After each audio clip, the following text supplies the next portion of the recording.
de iniciar, quisiera pues hablar un poquito en torno al examen. Y es que yo vi por ahí algunas respuestas muy como por salir, a otros sí los vi un poquito más allí como comprometiditos. Y entiendo, no es fácil, no es fácil, el examen no estaba fácil, de pronto está un poquito difícil, pero vuelvo y repito, no es algo mío, soy en el centro de formación. Es tan solo también nos sirve a nosotros para como evaluarnos y mirar y decir, bueno, ¿cómo estoy yo frente a la fe? Si no fuese el examen, sino que fuese que yo estuviera en mi trabajo en ese momento, en una parada de autobús, y tal vez alguien me preguntara o me cuestionara en torno a alguno de esos temas, ¿será que realmente yo ya podría empezar a defender mi fe? Porque yo no podría decirle, ay, espéreme, y yo hablo de un misionero que le va a contestar todas esas preguntas. Déjeme, yo hablo con Cristian o con Lili o con alguien que ellos han estudiado, ellos le van a contestar la pregunta. No, no podemos nosotros, sino que por el contrario seamos nosotros, ¿sí? Entonces, ¿cómo está Mónica? ¿Cómo está José Luis? ¿Cómo está Verónica? ¿Cómo está María de Jesús? ¿Cómo estamos nosotros realmente preparados en este camino de apologética? Porque más que reunirnos cada 8 días para ver distintos temas, es también nosotros tratar de ir como asumiendo, memorizando muchas cositas que en sí importan sobre nuestra fe. Bien, el día de hoy precisamente vamos a ver un tema que es muy interesante y es sobre la cruz de Cristo y los objetos que sanan. Para ello les voy a pedir que por favor tengan ustedes la Biblia a la mano. En algún momento les voy a pedir que tengan allí como lo que vamos a mirar para que podamos hacer lecturas de estas bíblicas y fundamentar muy bien. Como podemos ver en el título, hay dos temas: la cruz de Cristo y objetos que sanan. Son dos temas que vienen en uno. Vamos a empezar con lo que se refiere propiamente a la cruz de Cristo. Cuando nosotros hablamos de la cruz de Cristo, como bien lo podemos ver nosotros en la imagen, pues hay que mencionar que dentro de la fe que nosotros tenemos, de una u otra manera resulta ser algo bastante importante. Si bien nosotros cuando entramos a un templo, lo primero que buscamos es dónde hay un Cristo, así como también nosotros cuando vemos que se celebra una Eucaristía, tal vez que no sea en el templo, nos damos cuenta que el sacerdote siempre procura llevar un crucifijo, ponerlo ahí en la mesa que va a ser el altar. Procuramos tener un Cristo en nuestra casa. Tal vez a veces nos podríamos cuestionar, bueno, ¿y qué tan importante es realmente ese Cristo para nosotros? Para la iglesia, ciertamente, ese Cristo es bastante, bastante importante. ¿Y por qué lo digo? Porque precisamente dentro de la fe que nosotros tenemos que decir que realmente la cruz se convierte en un pilar fundamental en torno a nuestro camino de fe. Y nosotros deberíamos como tener, permítame usar como casi que obligatorio, deberíamos nosotros tener un crucifijo a la mano en el cual nosotros como que nos apoyemos siempre. Fíjense que así como se nos pide también que nosotros tengamos el Santo Rosario, que lo tengamos ojalá pues allí en el bolsillo, que ojalá sea como algo constante en nuestra vida, que lo estemos haciendo, pues también viene el tema de crucifijo. Ojalá nosotros tengamos realmente un crucifijo que en nuestra casa, a la mano, es un crucifijo pequeñito, que es que yo tengo el crucifijo que trae la cruz de la medalla de San Benito, que es que yo tengo un Cristo así, en fin, independientemente de lo importante es que nosotros podamos tener ese Cristo allí como a la mano, porque pues, es como recordarnos un poco lo que es nuestra vida y de dónde ha surgido nuestra fe. Entonces hay que iniciar primeramente manifestando eso, ¿no? La cruz realmente tiene un sentido y tiene una importancia vital dentro de la iglesia. Eso es fundamental. Ahora bien, resulta que en el siglo VI, el cristianismo adoptó la cruz como un símbolo de fe. Eso es importante, porque recordemos que inicialmente los cristianos no se identificaban con una cruz. Por eso nosotros solemos ver comúnmente el ictus o la forma del pez y por dentro dice Jesús o Cristo o cristianos. Era la forma en que se simbolizaban, ¿sí? El ictus. Por eso la forma, valga la redundancia, en que se relacionaba, yo sabía que el otro también era un cristiano, era precisamente porque cuando se encontraban, fácilmente había uno de ellos que hacía la mitad del ictus en el piso, Si el otro era cristiano, pues ya sabía y lo completaba. Ya pueden entrar fácilmente en diálogo. Era como una manera de identificar. Así como nosotros decimos, usted tiene la medallita, para mí que ese es consagrado, ¿sí? Consagrado a la Virgen María. Y uno ahí lo saluda a quien como Dios y contesta, ¿sí? O uno ahí lo saluda a quien como Dios y le hacen caras de que, entonces dicen, no, de pronto esta persona de pronto tiene la medallita, pero no es consagrado, ¿cierto? Entonces fíjese que son maneras de, sí, a mí personalmente aquí en Houston me pasó, un día saliendo del supermercado Fiesta, un señor que estaba allí con su venta de lotes y otras cosas, llegué a comprar uno y llegué y me dice, casualmente fue primera vez probando un elote, no sabíamos qué era eso, y llegué y me dice, ¿quién como Dios? Ah, me dijo, ¿quién como Dios? Así. Y le dije, nadie como Dios. Le dije, después de Dios.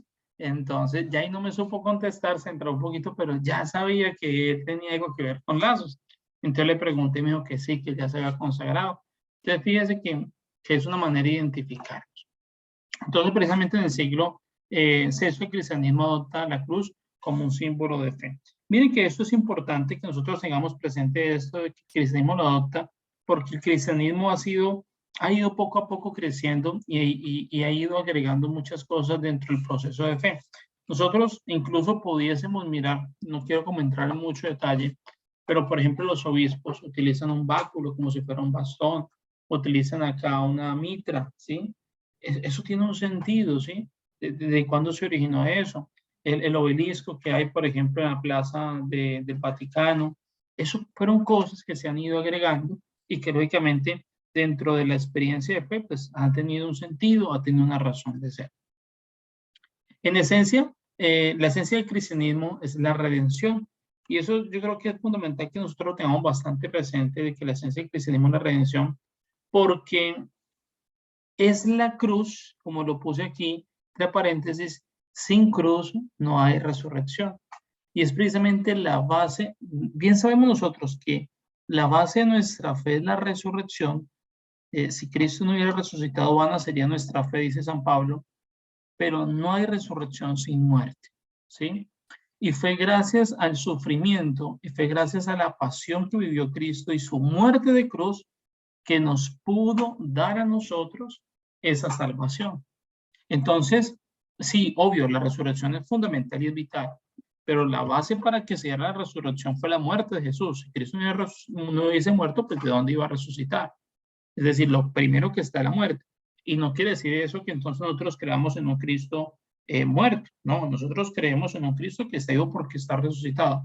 Pero no podemos desconocer el origen y no podemos desconocer la base de lo que fue realmente el cristianismo. De allí también el nombre cristiano, ¿cierto? Procedente de esa cruz, de creer en un Cristo, un Jesús que ha muerto en cruz. Entonces, fíjense que esa redención, esa muerte de Cristo en la cruz y la forma en la que muere en la cruz, pues es lo que nos ha permitido a nosotros tener lo que llamaríamos la salvación. Ya depende de mí acogerla o no. Pero la redención se dio por la cruz. Ahí está la redención. Ya que el señor José Contreras, por ejemplo, diga, sí, murió, pero pues a mí no, pues ya depende de él acoger o no esa salvación, ¿sí? Está en la libertad de la persona. Pero Cristo muere en la cruz. Y por morir en la cruz, y lo que simbolizó para el cristianismo, bueno, para la iglesia naciente de ese momento, y lo que ya va a adoptar en el siglo VI, hace que recobren una vital importancia. ¿Quién como Dios? Nadie como Dios. Entonces es importante esto, ¿no? En torno a la cruz. Cabe destacar también que, sin embargo, la cruz sola no es más que un instrumento de tortura, como una silla eléctrica o una horca. ¿Por qué? Porque era muy común. Fíjense que no solamente muere Cristo en la cruz, también murieron pues dos personas a su lado, que nos dice la Sagrada Escritura, dos ladrones, uno a cada lado, ¿cierto? De pronto debemos corregir un poco en esa expresión de que el buen o mal ladrón, no, los dos eran ladrones, ¿sí? No hay ladrones buenos, los dos eran ladrones y punto. Tan solo que uno acogió la salvación, ¿sí? Uno fue capaz de reconocer quién estaba muriendo en esa cruz. Obviamente podemos allí decir que inspirado por Dios, seguramente tenía un alma un poco más dócil, tal vez había escuchado algo de eso, pero en fin, independientemente de las circunstancias, pero acogió a quien estaba muriendo en la cruz, está acogiendo la redención y por ende obtiene la salvación. ¿Listo? La cruz como símbolo tiene que llevar a Cristo para que sea portador de un mensaje de salvación. Por eso los Cristos que nosotros vemos no es simplemente una cruz, sino una cruz con el mismo Cristo. Porque si no se convierte netamente en un símbolo del Imperio Romano. Ahora bien, que tampoco podemos llegar nosotros al punto de que es que yo me compré esta camándula y está hecha en madera, de todo es maderita y tiene la crucecita, pero no tiene Cristo, entonces no me sirve, no, o sea, tampoco vamos a llegar como a ese límite allá, ¿sí? Como a las exageraciones, ¿no? Ciertamente es importante y reconocer que quien muere en la cruz es Cristo, es lo fundamental. Bien, ¿hay alguna pregunta?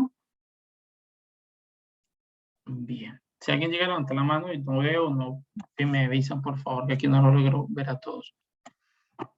Bien, pero nosotros también podemos tener una, digamos así, como una defensa bíblica en torno a lo que tiene que ver con la cruz. Y nuestros hermanos separados, algunos, no todos, afirman de que la cruz es signo de maldición, ¿sí? Y para eso nosotros tenemos que referirnos a una fuente bíblica. Por eso quiero que busquemos, por favor me ayuden buscando estas citas bíblicas. Vamos a leerlas directamente en la Sagrada Escritura que ustedes tienen. Gálatas 6 del 11 al 14, 1 Corintios 1, 18, 1 Corintios 1, 23 y Filipenses 3 del 18 al 19. Entonces, ¿quién le gustaría colaborarnos con Gálatas 6 del 11 al 14? Quien quiera puede activar el micrófono.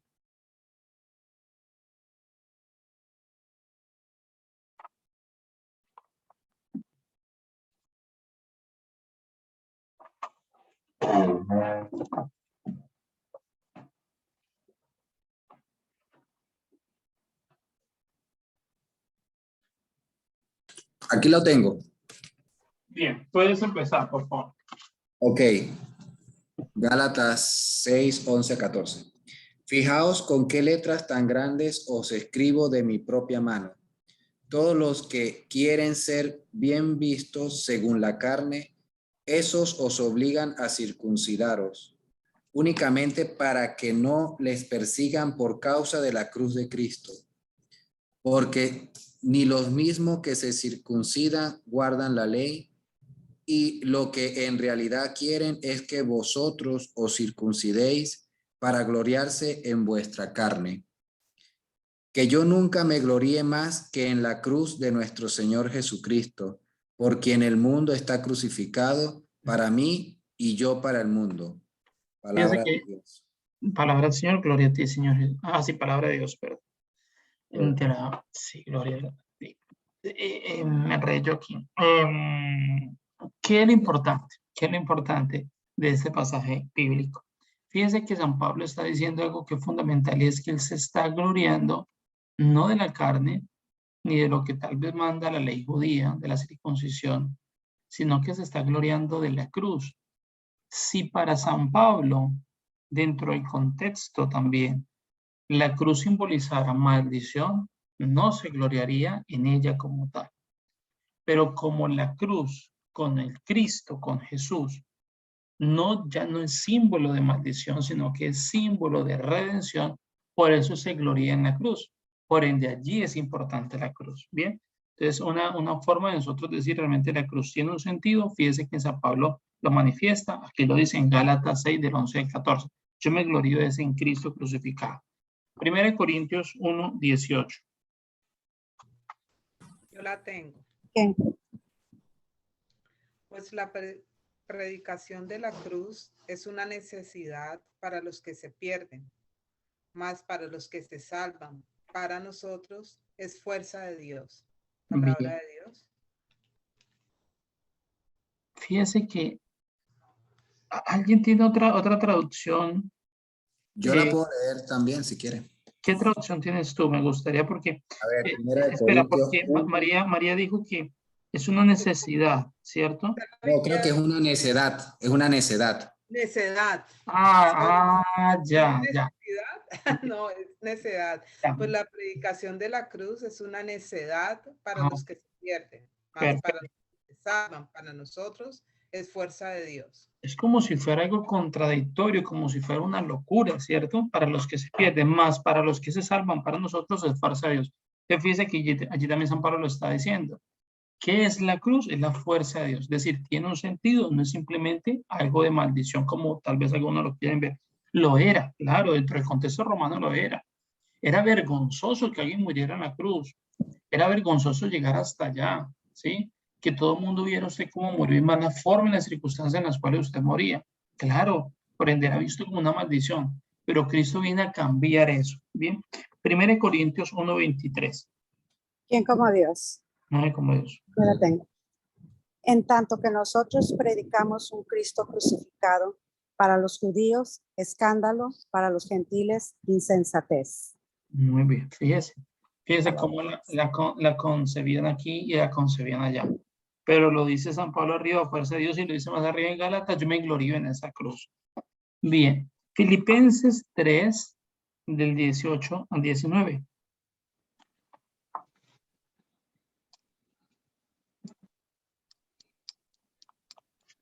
Yo la tengo. Bien. Porque muchos viven como enemigos de la cruz de Cristo. Se lo he dicho a menudo y ahora se lo repito llorando.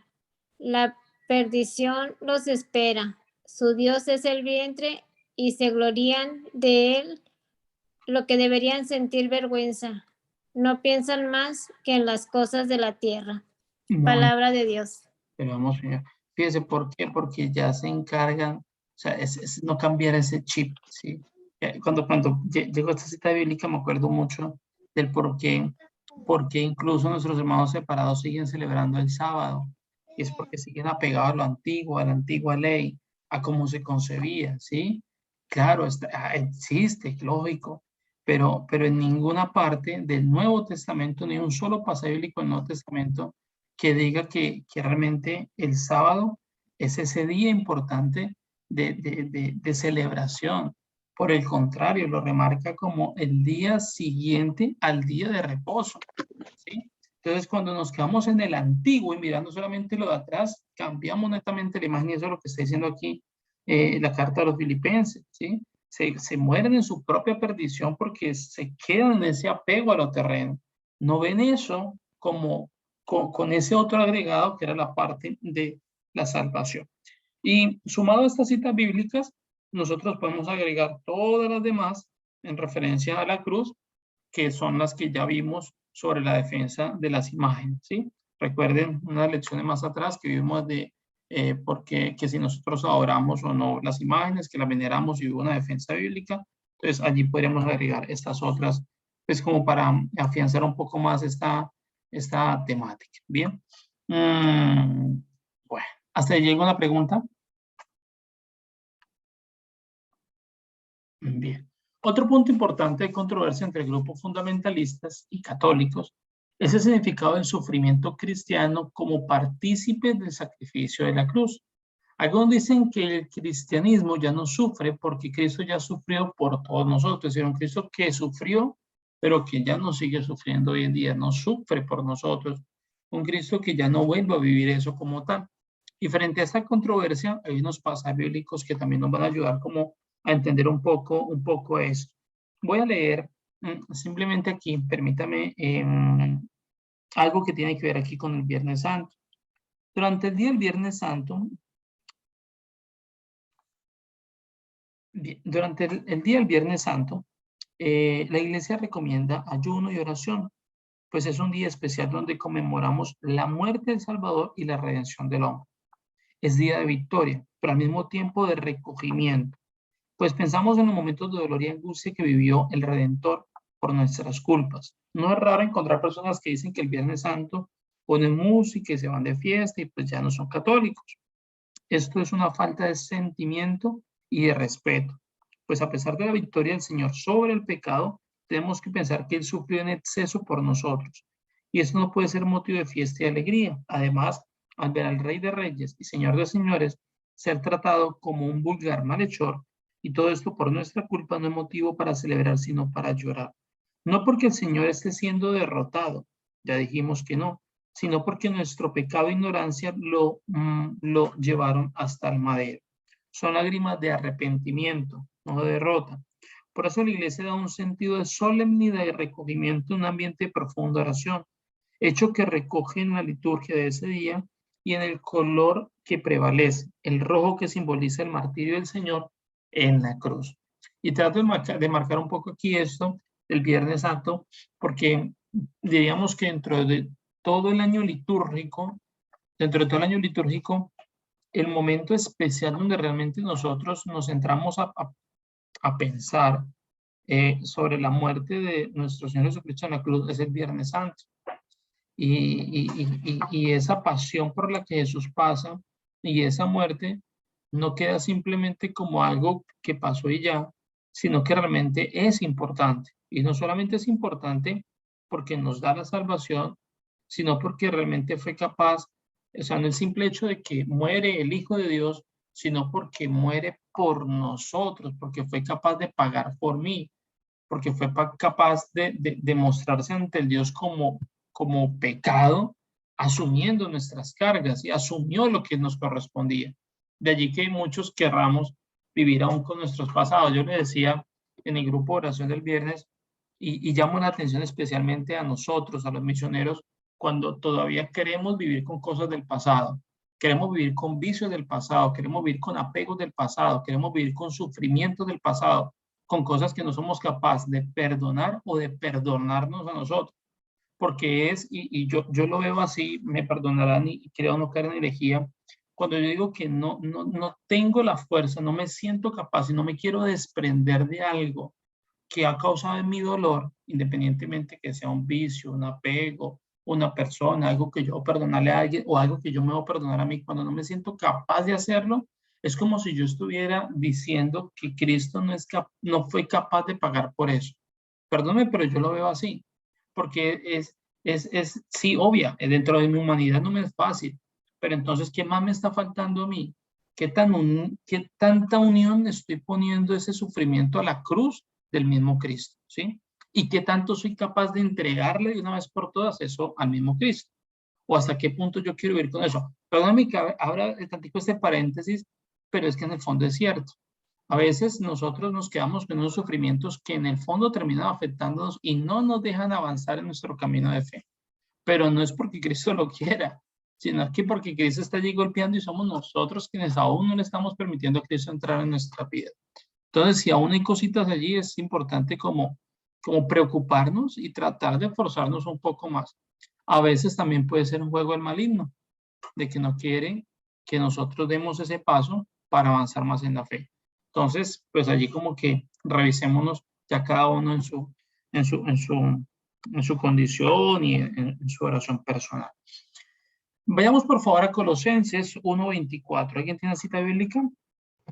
¿Quién como Dios? Nadie como Dios.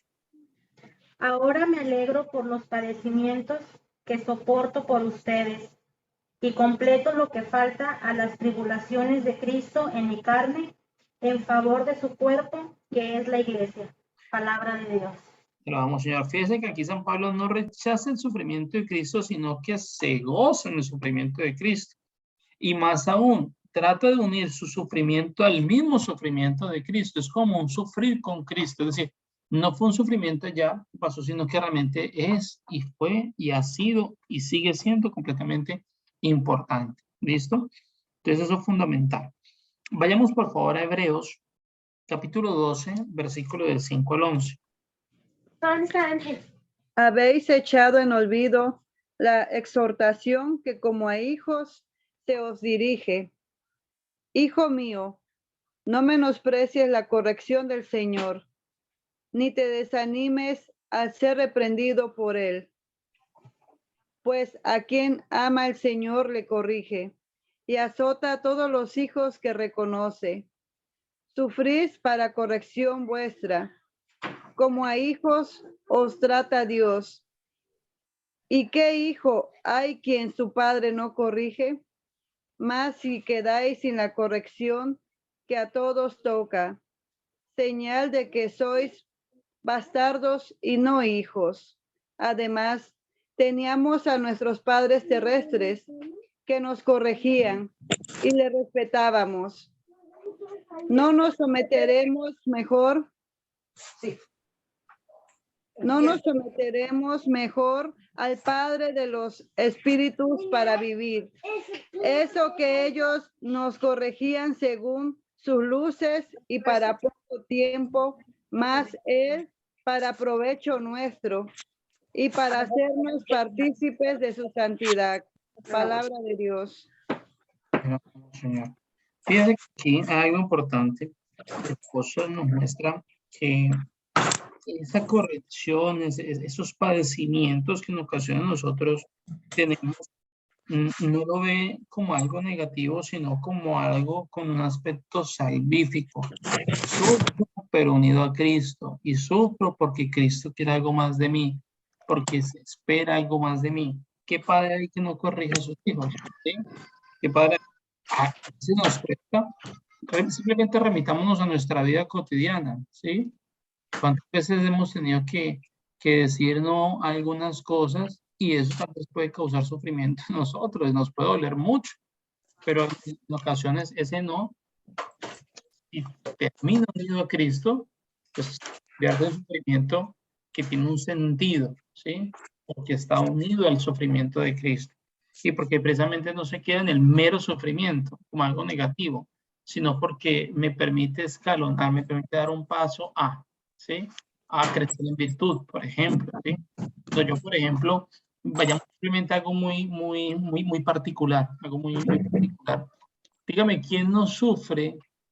¿A quién no le puede costar? Bueno, hay personas que no, pero ¿a quién no le cuesta y puede ver eso incluso como un sufrimiento? El bañarse con agua fría en tiempo de invierno, ¿sí? De pronto en alguna práctica de la comunidad o tal vez el padre lo puso como penitencia en una confesión. Entonces usted como que lo sufre, pero cuando usted lo sufre así nomás, pues se queda en el sufrimiento. Pero usted cuando une eso que usted le está costando, pero usted lo une a Cristo, usted lo está disfrutando, porque ya tiene un sentido, ¿sí? Cuando nos dicen, por ejemplo, nosotros los misioneros, nos vamos a preparar para este retiro, vamos a hacer una serie de mortificaciones, nos va a ayudar un poco, pues, a crecer en virtud y demás, por ahí alguien que tiene el micrófono encendido. Entonces, dentro de las disciplinas prácticas, vamos a hacer lo que es la levantada heroica, creo que se le llama, de que levantarnos al primer momento que suena el alarma, ¿cierto? Entonces uno dice, caramba, esta noche, Dios mío, me cuesta mucho, me es difícil, ¿sí? Pero podemos, ¿sí? Y cuando, uy, me levanto, no, pero es que es por estas almitas que genera David el retiro, o nos vamos a negar a ese postrecito, ¿sí? Yo, por ejemplo, sé que aquí hay misioneros que, mejor dicho, el postre no les puede faltar, es adoran el postre, ¿sí? Al menos un postrecito, ¿sí? Y que le digan, no, pero Dios mío, nada de comida rápida. A veces, mire, son cosas a veces como tan pequeñas, pero que cuando yo como que las dejo hacer en sí mismas, pues no tiene sentido y se puede caer en sufrimiento.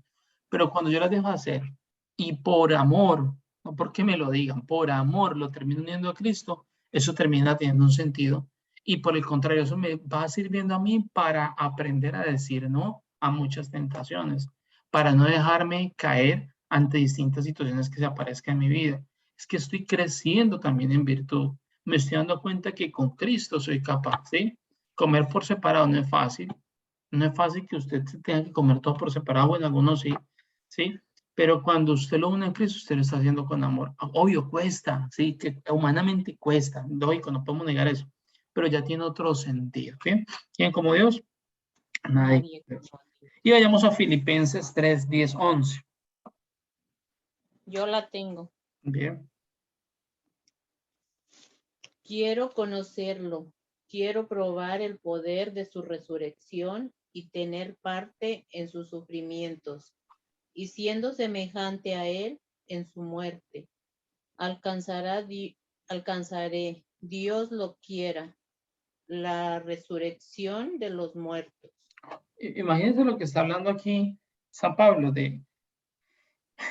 del poder participar de los sufrimientos de Cristo, no porque él vaya a ser azotado como fue azotado Cristo, vaya a morir en una cruz, y nosotros podemos decir eso, ¿sí? No porque lleguemos hasta ese punto, pero sí por una otra manera queremos es como quererle ayudar a Cristo a llevar la cruz, pero lo más es que tiene un sentido, y es que para nosotros tiene el mismo sentido que tuvo ese sufrimiento para Cristo, y es un sentido salvífico. Pablo no lo sufre por sí mismo o en sí mismo sufrirlo, o no desea padecer o esos sufrimientos con Cristo, sino que porque espera por esos sufrimientos llegar a la resurrección. Es lo que muchos incluso le han pedido. Hay personas que le han pedido su profunda oración a Dios que les permita vivir gran parte de ese sufrimiento que tal vez vayan a pasar en el purgatorio, se los permita vivir en tierra. Hay personas que se lo han pedido y que si Dios se lo ha concedido o no, pues no lo sabemos, ¿sí? Pero si tal vez se lo ha pedido y llegase una cantidad de enfermedades y como que la persona todavía no muere, pero y sufre por eso y sufre por lo otro, tal vez Dios quiere purificar algo allí. Pero cuando eso se une a Cristo, ¿de qué manera se sufren esos dolores? ¿Sí? Entonces, mire que es bonito tener esta experiencia de sufrir con Cristo, estar uniendo nuestro sufrimiento a Cristo. Y es lo que se predica en las distintas charlas de consagración, ¿sí? ¿Cuál es el verdadero sentido del sufrimiento? Nosotros que hemos hecho la consagración y los que han dado también, ¿sí? ¿Cuál es el verdadero sentido del sufrimiento, ¿sí? Y el verdadero sentido del sufrimiento es unirnos más a Cristo porque nos permite dar un paso hacia la salvación. ¿Quién como Dios? Nadie como Dios. Bien, sobre la cruz, ¿algo más para hablar? ¿O aquí ya podemos cerrar? ¿Alguna pregunta? ¿O ha quedado todo claro? Si alguien tiene una pregunta, active su micrófono.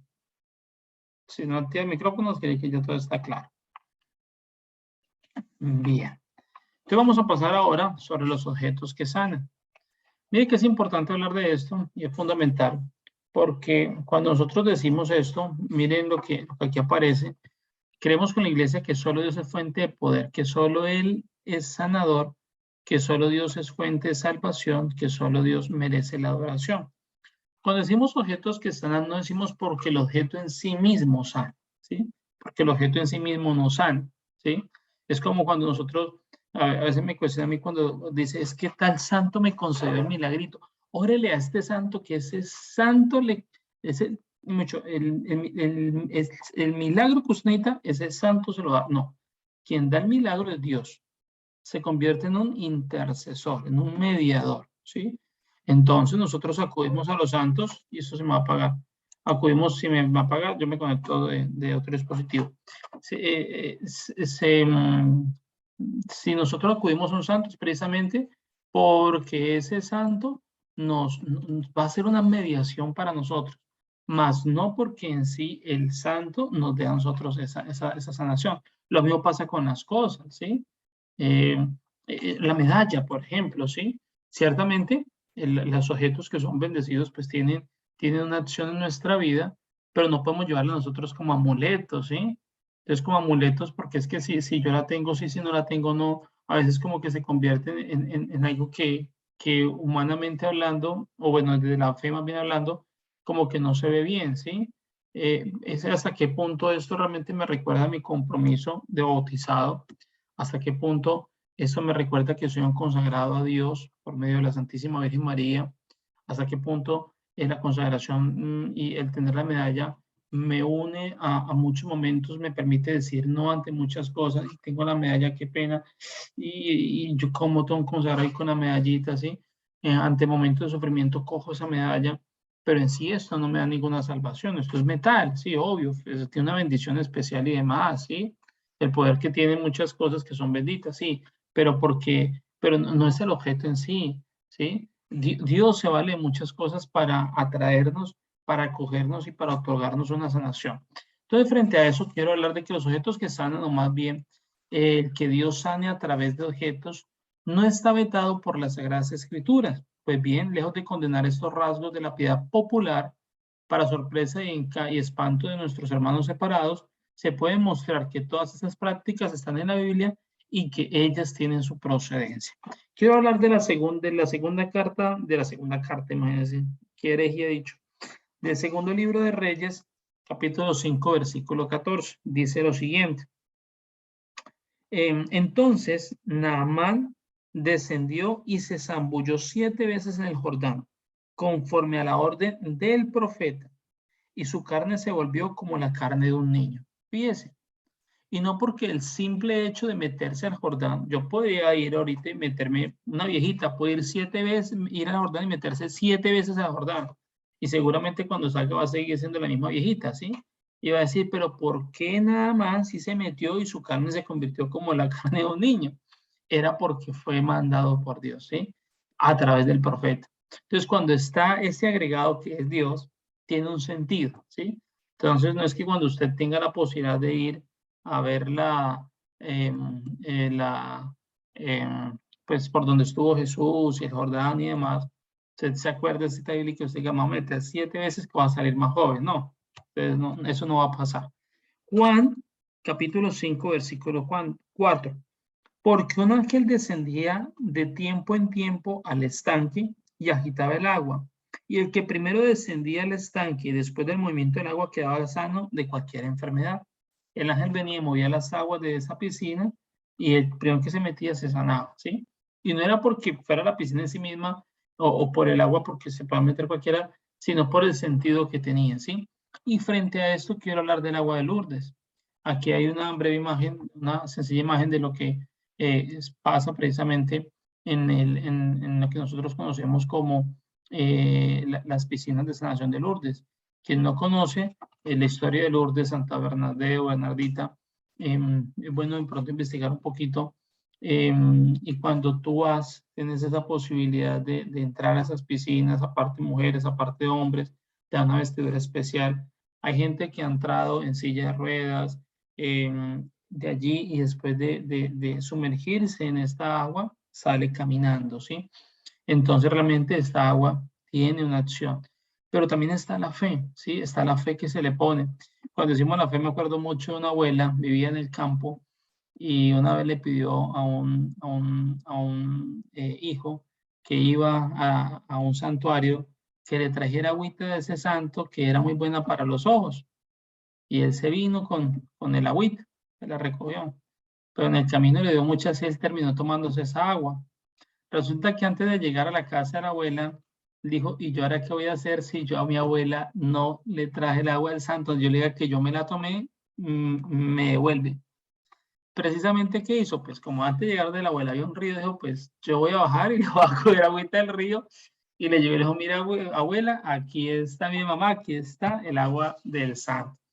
Y mi abuela todos los días se echaba con fe esa agüita en los ojitos, ¿sí?